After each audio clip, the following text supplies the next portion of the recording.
В Музее изобразительных искусств Туркменистана представлена экспозиция, которая позволяет увидеть Центральную Азию конца XIX века. Французский фотограф Поль Надар в 1890 году совершил двухмесячную поездку по региону. Из Стамбула в Ташкент он добирался по железнодорожной дороге, которая пересекла территорию Туркменистана от Каспийского моря до Амударьи.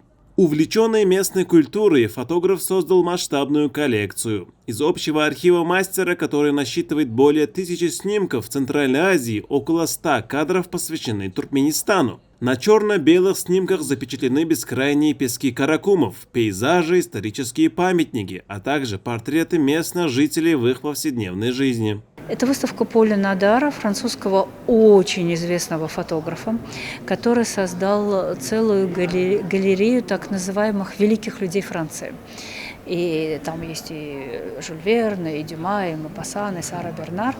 И там, в этой галерее, есть центральноазиатские персонажи. Они настолько же были важны для него, как и французские великие люди.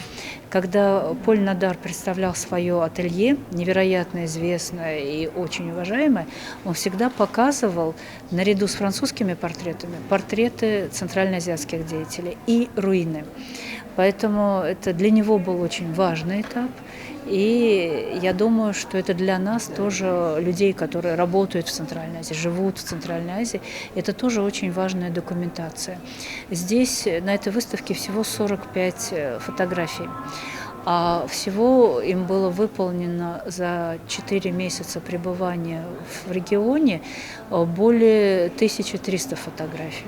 Какие-то фотографии исчезли при перевозке, потому что были фотографии на стекле и были фотографии на бумаге. Он использовал две техники. Обе это был прямой тираж, негативный, который надо было потом переводить в позитив. И осталось на сегодняшний день в нашей Caisse de Patrimoine, который находится при нашем Министерстве культуры, осталось больше 1000 этих фотографий. Только про Центральную Азию. То есть вы можете представить, какой это невероятный архив. И для нас он важен тем, что на этих фотографиях есть, в частности, состояние памятников архитектурных, археологических, в том виде, как они дошли к 1890 году, к тому моменту, когда это все было сфотографировано Полем Надаром.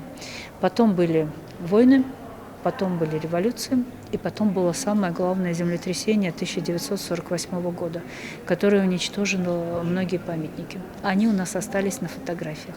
Вот, пожалуй, самое важное, что я хочу сказать. Организаторами вернисажа выступили посольство Франции в Туркменистане при поддержке Министерства культуры страны. Нынешняя экспозиция включает в себя 45 фотографий. Эти кадры имеют особую историческую ценность, так как на них зафиксировано состояние архитектурных и археологических объектов до масштабных разрушений 20 века, в том числе до разрушительного ашхабадского землетрясения 1948 года. Выставка в Музее изобразительных искусств продлится до 23 июня, затем в течение лета экспозиция будет развернута во Французском институте.